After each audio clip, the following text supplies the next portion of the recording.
Next topic जो तुम्हारा आ रहा है वो है 18.4 fiscal and monetary policy for internal and external balance with fixed exchange rate. अच्छा जी, इसमें क्या होगा कि हम मुख्तलिफ सिनेरियोज लेंगे और हम देखेंगे कि किस तरह से मॉनेटरी पॉलिसी और फिस्कल पॉलिसी को यूज़ किया जा रहा है ताकि इंटरनल और एक्सटर्नल बैलेंसेस को इम्बैलेंसेस को फिक्स किया जा सके और किस तरह से वो अपने एल एम और आई एस कर्व को शिफ्ट करेंगे, क्या इफ़ेक्ट होगा उस पर। सबसे पहले जो टॉपिक डिस्कस करना है वो है हमारा 18.4 ए। अच्छा जी, नेम जो है उसी से आपको समझ आ जाएगी और इसी से बारे में जब क्वेश्चन बना होगा तो आपको पता चल जाना चाहिए कि आप किस टॉपिक को कवर करोगे। Fiscal and monetary policies from external balance and unemployment. Externally economy balance में है। मसला सिर्फ ये है कि मुल्क के अंदर इंटरनली बैलेंस नहीं है। मुल्क के अंदर क्या मसला है? अनएम्प्लॉयमेंट का। हमें देखना है कि किस तरह से एक इकोनॉमी अपने अनएम्प्लॉयमेंट के मसले को हल करने के लिए different combination of policies use करती है। अब आपको यहाँ पर इंट्रोडक्शन दे रहे हैं कि एक्सपेंशनरी मॉनेटरी फिस्कल पॉलिसी क्या होती है और इजी मॉनेटरी पॉलिसी क्या होती है। वन बाय वन देखते जाएंगे। आपने सिर्फ समझना है कि किस पॉलिसी का आईएस या एलएम कर्व पर क्या इफेक्ट होता है, उनकी शिफ्ट होने की डायरेक्शन क्या होती है। फर्ज करें कि आपने जो है एक्सपेंशनरी मॉनेटरी पॉलिसी यूज़ की, ठीक है जी, या सॉरी फिस्कल पॉलिसी का पहले यूज़ किया। फिस्कल पॉलिसी क्या थी? एक्सपेंशनरी। उसमें क्या होता है कि आपकी जो इनकम होती है वो इंक्रीज हो जाती है। अच्छा, ये इनकम में इंक्रीज लाया जाता है कंजम्पशन या इन्वेस्टमेंट को चेंज लाकर। और कंजम्पशन को आपको पता है चेंज किस वक्त आता है? बहुत बड़ा, जिस वक्त टैक्सेस कम किए जाते हैं या तो गवर्नमेंट अपने एक्सपेंडिचर ज़्यादा करती है नेशनल इनकम को बढ़ाने के लिए या टैक्सेस को कम कर देती है। तो दोनों सूरतों में क्या होता है कि लोगों की जो कंजम्पशन है वो बढ़ जाती है और मल्टीप्लायर एमपीसी वाला जो मल्टीप्लायर था उसके थ्रू आपकी नेशनल इनकम इंक्रीज होती है। तो जिस वक्त आपने इस तरह से टारगेट दिया जाता है कि अपने नेशनल इनकम इंक्रीज करनी है तो जो गुड्स मार्केट होती है वहाँ पर जो होती है डिमांड वो ज़्यादा हो जाती है। तो आपका आईएस कर्व जो है वो शिफ्ट हो जाता है राइटवर्ड। आईएस शिफ्ट होगा किस साइड पर? राइट साइड पर। ठीक है। अब जिस वक्त आपकी होती है ना contractionary fiscal policy, fiscal policy हो आपकी कॉन्ट्रैक्शनरी, उस सूरत में क्या होगा कि आपकी जो गवर्नमेंट एक्सपेंडिचर है वो कम हो जाएगा या आप टैक्सेस जो हैं वो बढ़ा देते हो। उससे ये होता है कि आपकी कंजम्पशन कम हो जाती है, मल्टीप्लायर का इफेक्ट होता है और आपकी जो नेशनल इनकम है वो कम हो जाती है। आपकी जो कंजम्पशन कम होती है तो आपको पता है कि जो गुड्स मार्केट है वहाँ डिमांड कम हो जाएगी, demand for goods and services. तो आपका जो आईएस कर्व जो है वो लेफ्ट साइड पर या वो डाउनवर्ड जो है वो शिफ्ट हो जाएगा। ठीक है, तो ये शिफ्टिंग जो है आईएस की इफेक्टेड होगी फिस्कल पॉलिसी के एक्सपेंशनरी या कॉन्ट्रैक्शनरी होने से।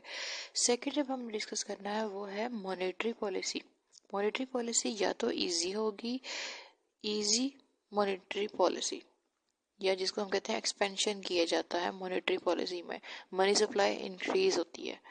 मनी सप्लाई जिस वक्त इंक्रीज होती है उसका मकसद क्या होता है? नेशनल इनकम को इंक्रीज करना, मुल्क में एक्सपेंशन हो, इंटरेस्ट रेट कम है, इन्वेस्टमेंट ज़्यादा हो ताकि इनकम जो है वो जनरेट हो। अच्छा जी, इसमें सूरत में क्या हो रहा था कि आपके जो होती है ना इस आपकी इस इन्वेस्टमेंट में आता है इंक्रीज, किस वजह से कि आपकी जो इंटरेस्ट रेट है वो फॉल करता है मनी सप्लाई ज़्यादा होने से। एक्सपेंशनरी मॉनेटरी पॉलिसी या इजी मॉनेटरी पॉलिसी जो है उससे ये इफेक्ट आता है एक कि आपका जो एलएम कर्व है वो राइट वर्ड शिफ्ट हो जाता है। उसका यह मकसद होता है कि आपका अगर इंटरेस्ट रेट सेम भी रहे तो भी आपकी जो नेशनल इनकम है वो इंक्रीज हो ताकि जो आपकी एमएस इंक्रीज हो रही है उसके मुकाबले में आपकी मनी डिमांड भी इंक्रीज हो ताकि ये दोनों इक्वलिटी में कायम रहे, मनी मार्केट में इक्विलिब्रियम रहे। जिस वक्त आपकी टाइट मॉनेटरी पॉलिसी होती है या कॉन्ट्रैक्शनरी मॉनेटरी पॉलिसी होती है उस वक्त क्या होता है आपके जो मनी सप्लाई है वो हो जाती है कम।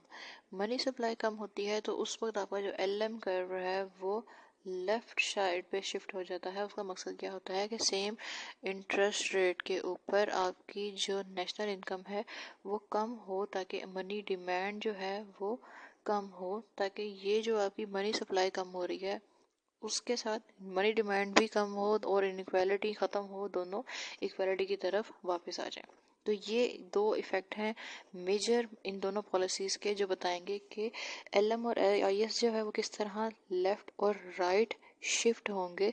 अब आपने देखना है कि हमने राइट साइड पे मूव करवाना है या लेफ़्ट साइड पे मूव करवाना है। आपके पास लॉजिक होना चाहिए कि किस टाइम पर किस पॉलिसी को यूज़ करना है।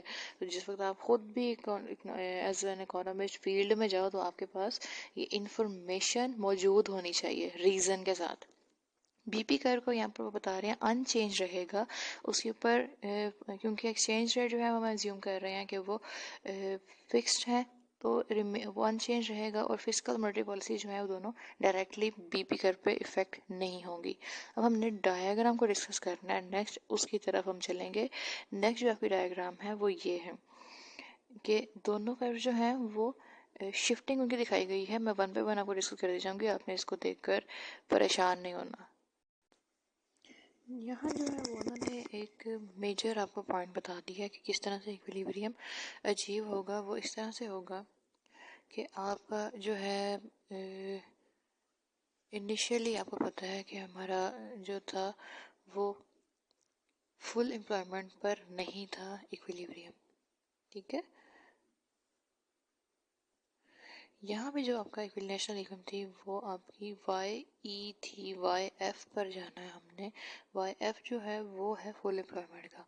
उसको कैसे टारगेट किया उन्होंने, उसके लिए उन्होंने ये फार्मूला बनाया कि अगर हमारी जो इकोनॉमी है या जो मॉनेटरी अथॉरिटीज़ हैं वो एक्सपेंशनरी फिस्कल पॉलिसी का यूज़ करें, एक्सपेंशनरी फिस्कल पॉलिसी यूज़ करें, तो आपका आईएस कर्व जो है वो शिफ्ट हो जाएगा किस साइड पर, राइट साइड पर। आई एस डैश बन जाएगा, बीपी कर्व को इंटरसेक्ट करेगा इस पॉइंट पर, ठीक है।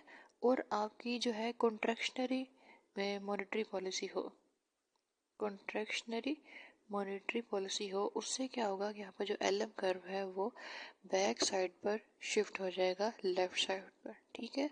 तो उससे क्या होगा कि एक तो आपका न्यू इंटरसेक्शन पॉइंट आपको ई डैश मिल जाएगा और आपकी नेशनल इनकम जो है वाई ई जो उसका लेवल है वहाँ तक इंक्रीज हो जाएगी। और आपका जो इंटरेस्ट रेट है, पहले इंटरेस्ट रेट यहाँ पर था R1 5% था, अब वो R2 बन गया है जो कि अब 8% हो गया। इसका लॉजिक क्या है, उसका लॉजिक ये है कि जिस वक्त आप अपनी इनकम को इंक्रीज कर रहे हैं एक्सपेंशनरी मॉनेटरी फिस्कल पॉलिसी से, तो उससे क्या होता है कि इंपोर्ट्स भी इंक्रीज होती हैं जो कि पॉजिटिव फंक्शन है इनकम का। तो आपका ओरिजिनली आप एक्सटर्नली बैलेंस में थे, इक्विलिब्रियम में थे, सिर्फ इंटरनल आपको एक मसला था अनएम्प्लॉयमेंट का, उसको टारगेट करने के लिए एक्सपेंशनरी मॉनेटरी पॉलिसी जो है वो एक्सटर्नल बैलेंस को छेड़छाड़ शुरू कर दिया उसने। वहाँ पर आपका जो बैलेंस ऑफ पेमेंट है वो डेफिसिट में जाना शुरू हो गया इंपोर्ट इंक्रीज होने से। इसको हैंडल करने के लिए क्या हुआ कि कॉन्ट्रैक्शनरी मॉनेटरी पॉलिसी थी जिसने आपकी जो मुल्क के अंदर मनी सप्लाई थी वो कम की, आपका एलएम कर्व जो है पीछे को शिफ्ट हुआ। और इस सूरत में क्या हुआ कि आपका जो इंटरेस्ट रेट था वो ज़्यादा हो गया। जब इंटरेस्ट रेट ज़्यादा होता है तो आपको पता है कि मुल्क के अंदर इनफ्लोज ज़्यादा हो जाते हैं, आपके मुल्क में इन्वेस्ट करना ज़्यादा अट्रैक्टिव लगता है, मुल्क के जो बॉन्ड्स वगैरह हैं वो ज़्यादा पसंद आते हैं, बाहर वालों को वो बाहर से पैसा भेजते हैं, इनफ्लो ज़्यादा होते हैं, आउटफ्लोज कम होते हैं। तो बैलेंस ऑफ पेमेंट में ये जो नेगेटिव इफेक्ट आया था वो ख़त्म करने के लिए, उसको पॉजिटिव बनाने के लिए या न्यूट्रलाइज करने के लिए कॉन्ट्रैक्शनली मॉनेटरी पॉलिसी इस्तेमाल की गई और उसने वो टारगेट किया इंटरेस्ट रेट को इंक्रीज करके बैलेंस ऑफ पेमेंट को वापस इक्विलिब्रियम या बैलेंस की तरफ लेकर आने के लिए।